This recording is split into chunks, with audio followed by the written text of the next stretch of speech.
subscribe to the Donnie Houston podcast, man.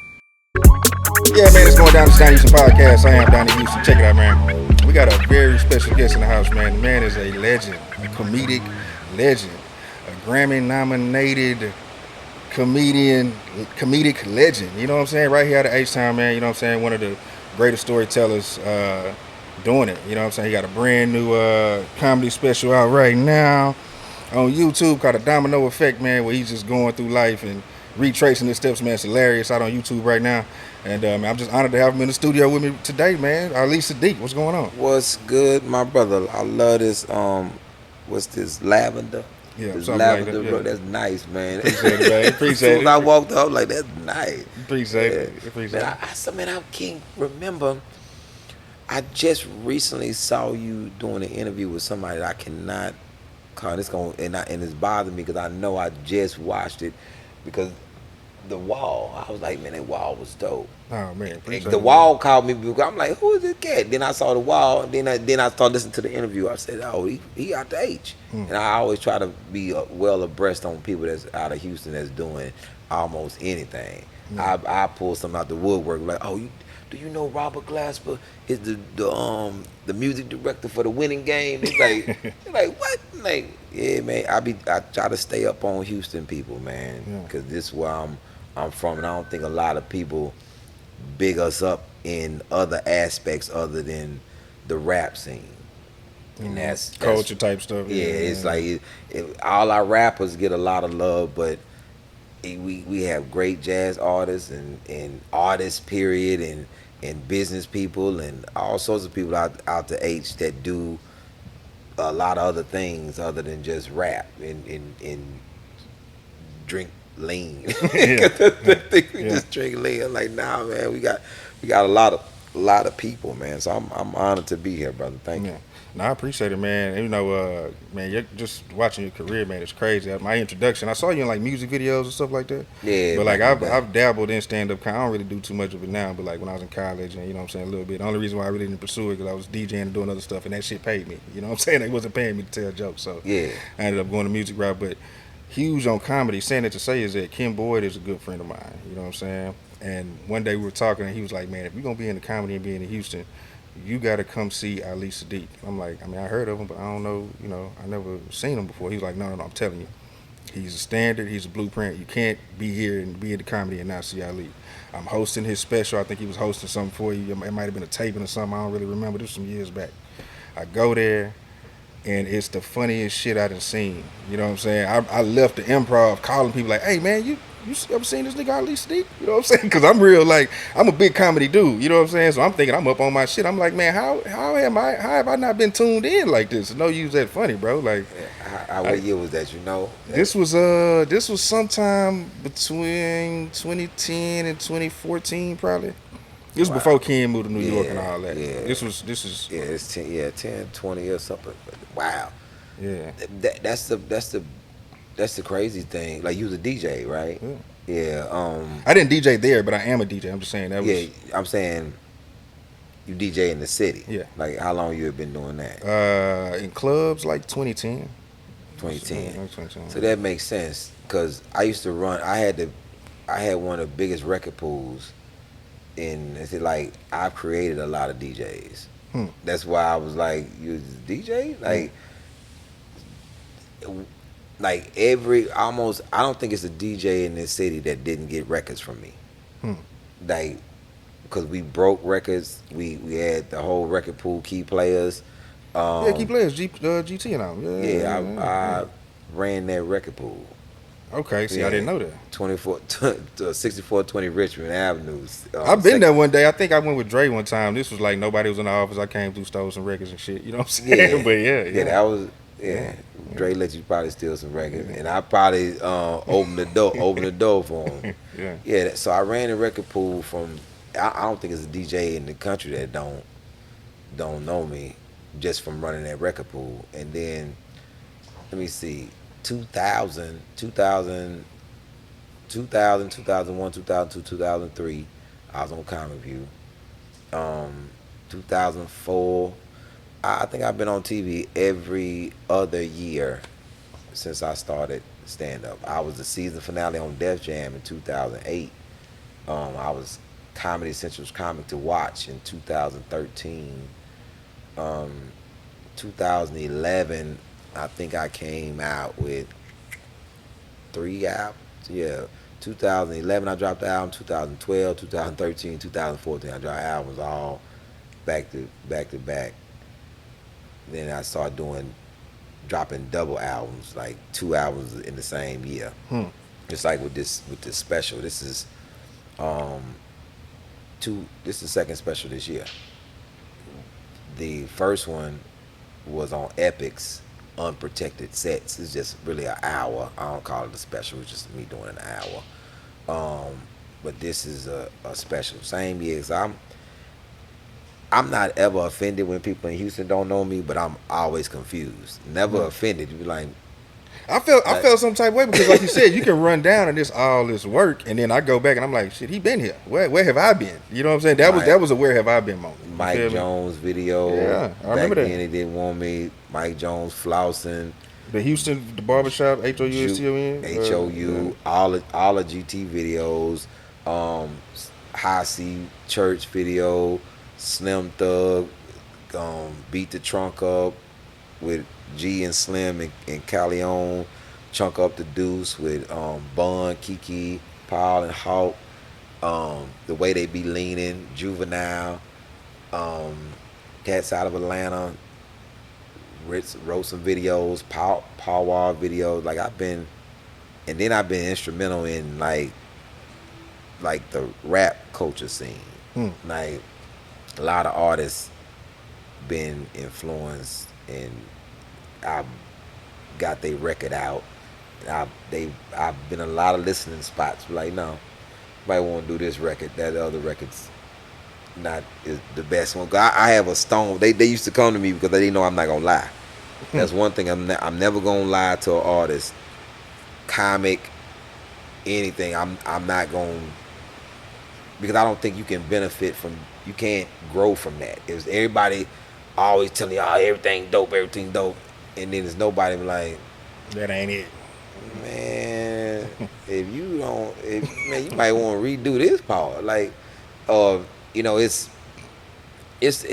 think that's the thing about this business in this city, that if you not locked in to certain people and you get a bunch of yes cats around you, you need them cats that's gonna be like, so what about if you just add something, you know, like even with Toby, you know, when Toby started, I was the cat that it was like, what? That's what we doing? It's like, man, you don't like it? No, I don't like it. And then he back now. He, you know, just being that other voice sometimes is the thing. Even though you don't, the recognition is not the goal. Like a lot of people don't know me. Is people, I come somewhere and they be like, man, who is that? And other people be like, have you lost your mind? Like, what you mean? Like when comics don't know me, that's be the thing. What this guy told me the other day in the airport, he's like, yeah, man, he asked me about somebody else. And I was like, it's a good cat. Oh, you know him? Yeah, I made him. Not only do I know him, I made him. Ah, man, I said, well, matter of fact, you ain't got to call him.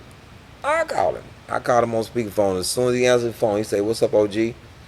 I said, hey, one of your people here don't know where you came from. He told me, who is that? He told me, because everybody who know me, who close to me, know where my lineage come from, because it's your tree.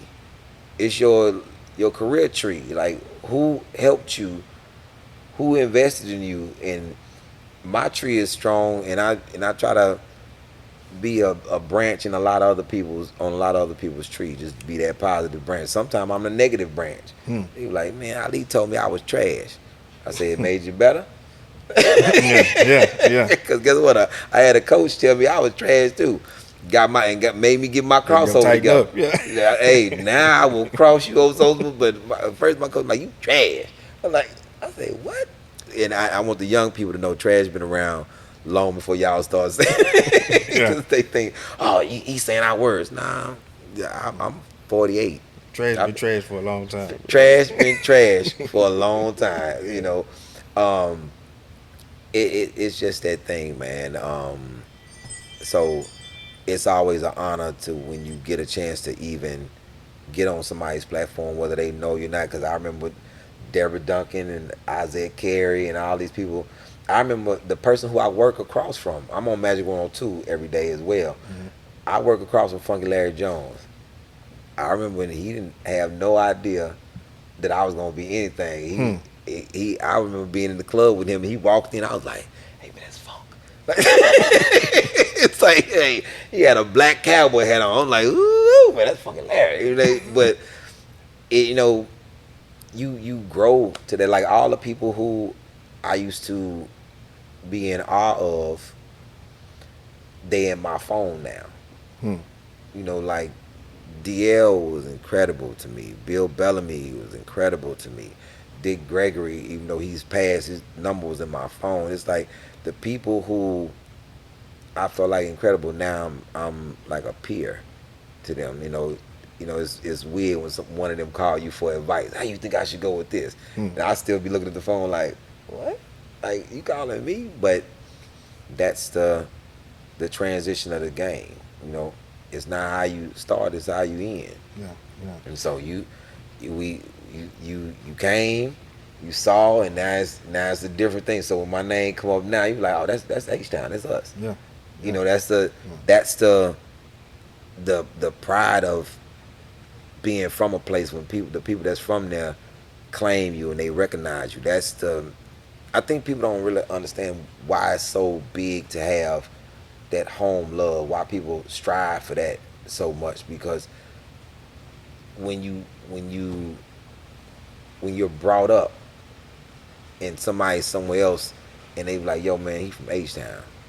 You know, that's a big thing. Like Jimmy Butler, I always say he from Houston. Yeah. You know, and anybody who I see doing it, I'm like, man, that's our people. Isaiah Washington, Coretta Devine, it's like all them our people. You know, Thea Vidal, you know, Bruh Man, you know, Barry White. I don't care. I can't bear it. Yeah, Close. Galveston. Yeah. I don't care if he was a little baby man. Where he really grew up on the West Coast. Nah, he from Galveston. He's Man. Galveston, Yeah. man. So it's like with Queens people. Queens people say it's in the success is in the water.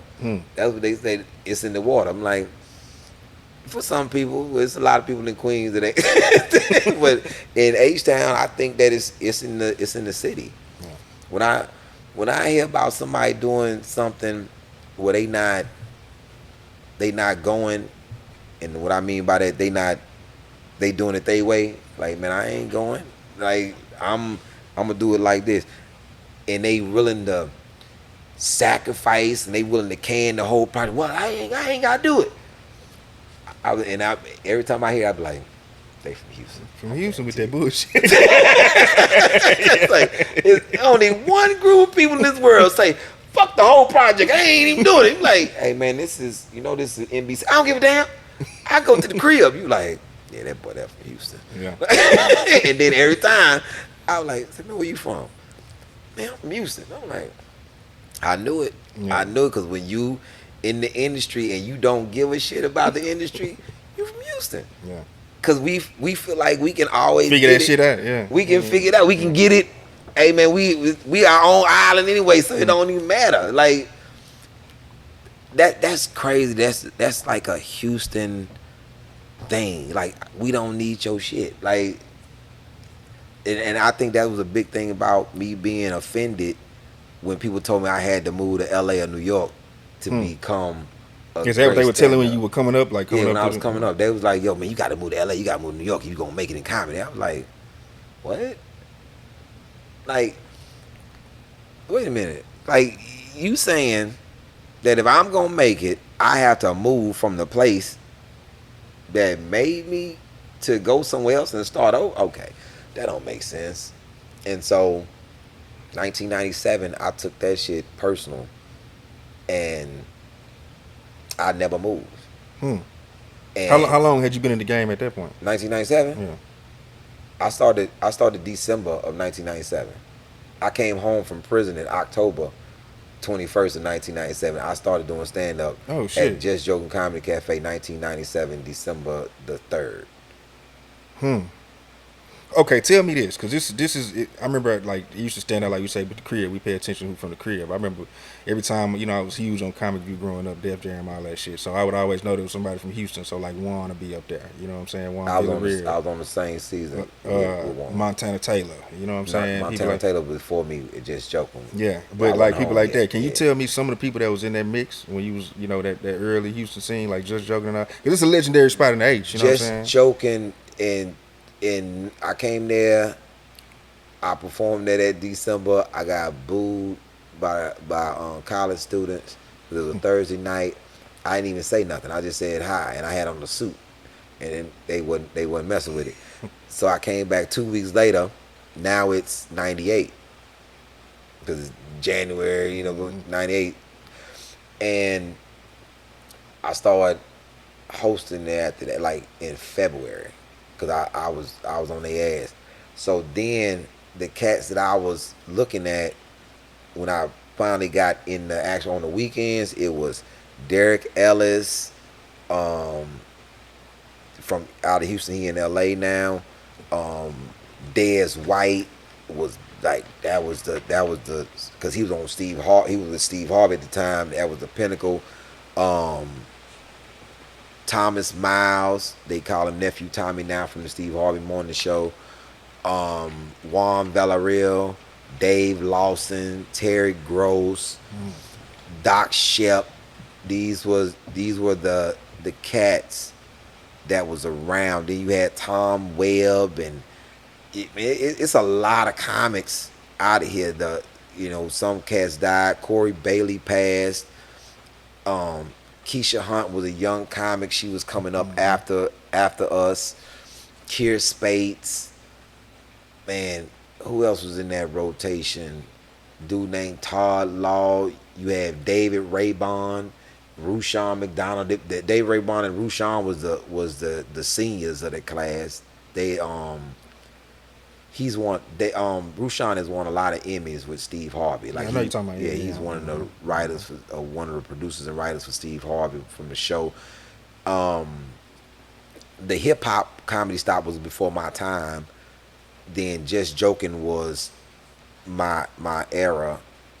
So those are the cats that was coming, that was around at that time. Yeah. I may be missing a couple cats that I didn't know, but those are the cats that I was pretty much running with.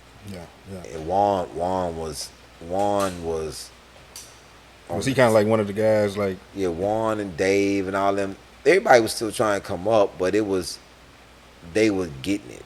Like they were their name was out there. They had been doing stand up already. And '98, I'm not even a year in yet. So '99 is when, cause I was working the mall. Anybody know me know I was working in Sharpstown Mall in Mosa and Sunglass Hut, and I was doing stand up from Thursday to Sunday at Just Joking. I quit my both my jobs in 1999. The same year I got on Comic View. Donnie Houston.